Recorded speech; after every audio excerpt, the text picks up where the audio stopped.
You're listening to the Astromommy Daily Horoscope, a forecast that hopes to shine a light in the dark, helping us all see where we've been, where we are, and where we're going. Whether you're a first-time listener or a long-time subscriber, thanks for being here. I truly appreciate you being in the Astromommy community. Without further ado, here is the Daily Horoscope. Moon conjoins Jupiter and Three of Swords reversed, recovering from past hurt. Daily Horoscope Check-in for Monday, September 23rd, 2024.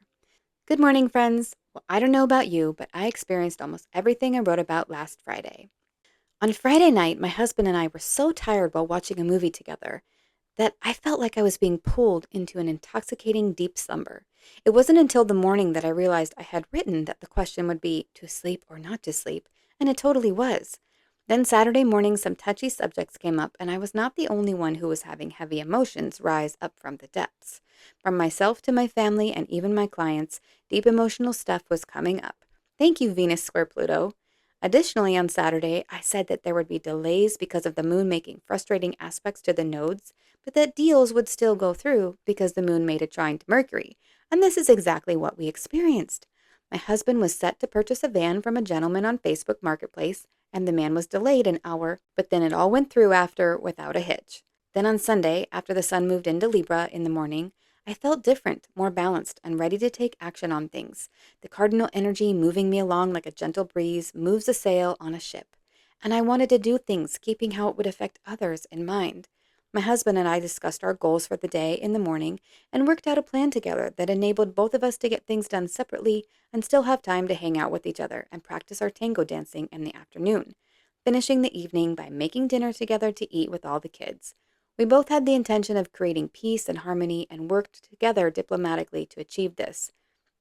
We also did something very Libran, in my opinion, ballroom dancing, but also very Venus and Scorpio because it was tango.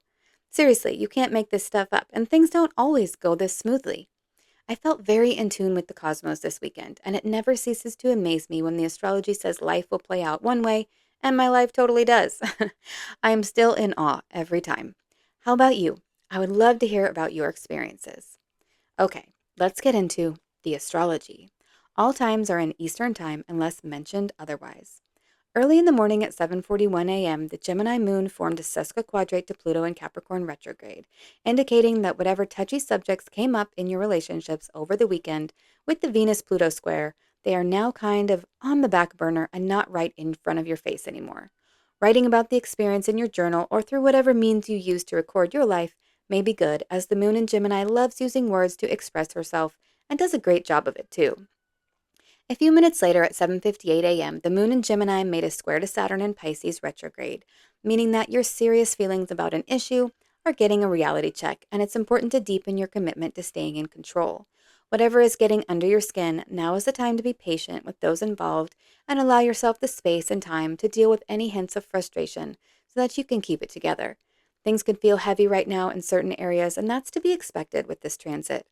But this is not the type of transit that creates rapid results because anything with Saturn takes time to develop, even your thoughts, emotions, and strategies. So be patient with yourself and others. As Marla Silly, the Fly Lady, says, you're not behind, you don't need to catch up, you just need to start wherever you're at. Let's take her advice and not get down on ourselves about what we should have done yesterday, but rather just start today. At 9:06 a.m., the moon in Gemini formed a sesquiquadrate to Venus in Scorpio. Venus ingressed into Scorpio over the weekend, remember, so our love lives, finances, and value systems are embarking on a 25-day journey through the intense, focused, passionate sign of Scorpio. We may feel very focused and determined, as well as deeply romantic or obsessive during this time. The talkative Gemini moon and the passionate Scorpio Venus in a sesquiquadrate with each other suggest some delays and setbacks with what we are trying to attract into our lives. And that may be more playfulness and flirtation, more intense feelings and desires, or more power through our mind or our bank accounts. Since the moon is on her way to forming a trine with Venus next, once she's in Cancer, we can look forward to accessing those things a bit easier as the week goes on. But on Monday, things may feel a bit stagnant and slow in the love department or with finances. In the evening at 6:38 p.m., the moon conjoins Jupiter in Gemini, and this is always a great transit every month that means more joy, blessings, and abundance. This transit may push that stagnant feeling out of the water with its buoyant and bouncy nature. The moon and Jupiter in Gemini are excited, alive, and so curious about the world, and they want to explore everything and everyone together and all at the same time. The hardest part about this transit is having to choose what to do first. There could be a lot of dividing up your day into blocks of time and then subdividing those blocks into smaller blocks, etc. Emotionally, we may feel more confident, light, and carefree.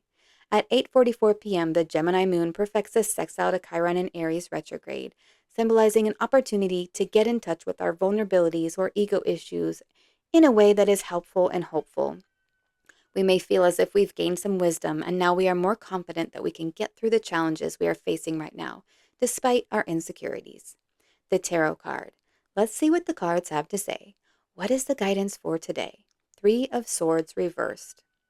Wow. Before I get into what this card means, I just want to share that I keep a journal of when I pull each card.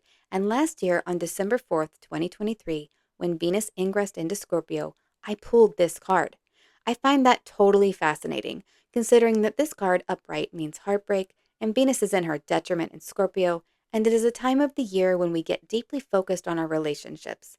Scorpio is also the feminine sign ruled by Mars in traditional astrology and represents a receptive Mars that is passionate and intuitive, but can also be cutting and penetrative with his actions. So it's like the part of our relationships that hurts, but in a good way, like the yearning for a lover, or the part of sex that can hurt but is also pleasurable, like hot wax on the skin. Venus in Scorpio highlights these sentiments, and lust, attraction, and a thirst for passion are common themes. Anyway, on this card, we see a suspended red heart that is slashed and stitched and tethered to the earth, a tree, and the woman on the card with red ropes. The woman in the foreground of the card is wailing, her head back in pain. The tree in the background is arched and barren, and the sky is dark and full of storm clouds. The Three of Swords upright is the heartbreak card and means sorrow and pain. It often comes before a breakup, a fight, or when our feelings are about to get hurt. In the reversed position, this could mean that in the recent past you have gone through a breakup, a fight, or a time in which cutting words hurt your heart, and now you are in a period of recovery. It could also indicate something you didn't say or something painful that you kept to yourself. Just as words said or actions taken can cause destruction, sometimes words not said or actions restrained can cause just as much pain. So this card coming up is showing that the pain could be pretty fresh, and with Venus moving into Scorpio, I suspect some healing is on the horizon. Back in December of 2023, I wrote this about Venus moving into Scorpio, and I think it fits in now too, and with this card coming up again. Venus, the planet of love, affection, beauty, harmony, and what we value and attract into our lives, is ingressing into the seductive, magnetic, and defensive sign of Scorpio. We talked a lot about Venus moving into Scorpio, like the dance shifting from classic and traditional foxtrot to sexy, passionate tango. And so today is the day when the dance will change. To expand on that a bit, I mean that the overall mood of what we find attractive, beautiful, and exciting will change and become a little darker, a little bit more dramatic, and more intense, like the smell of our perfume getting a bit more concentrated. The symbol for Scorpio is the scorpion, and what do we all know about scorpions? They have a hard, protective exoskeleton. They have a poisonous sting. They live hidden away in burrows. So while Venus is in Scorpio, she may be more defensive, a bit more prone to lashing out, hurting people with her stinging words or actions, and seeking forgiveness later or not at all. And she may hide herself away in the shadows as a form of protection. If she never comes out and shows herself, then she can't get hurt or squashed, right?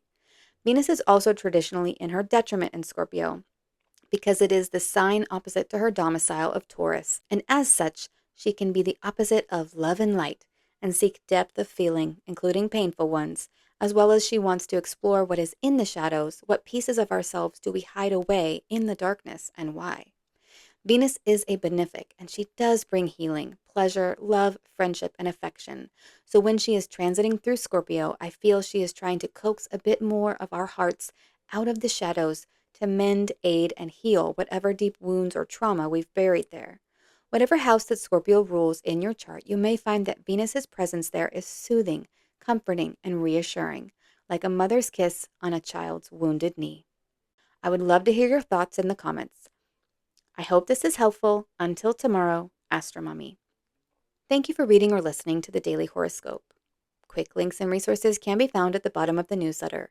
Today's card was pulled from the Light Seers Tarot, available on Amazon. If you seek knowledge and enlightenment, the Astromommy newsletter may be right for you. Side effects of reading or listening to the Astromommy newsletter are common and include joy, jubilation, delight, happiness, gratitude, love, triumph, feeling in tune with the universe, experiencing deep insights, reflections, and contemplations, a lightened soul, a lighter step, feeling awake when others are asleep, illuminated, enlightened, having spiritual experiences, noticing repeating numbers, animals in nature, or songs on the radio that speak to you, getting vibes, clairvoyance, clairaudience, and clairsmelliance, feeling like you know a secret language, biophilia, crying tears of joy, emotional literacy, feeling lively, stable, exalted, having an auric glow, or feeling like you woke up on the right side of the bed have all been reported. If you purchase anything through the affiliate links that I provide in the newsletters, I will make a very small commission. Thanks for listening.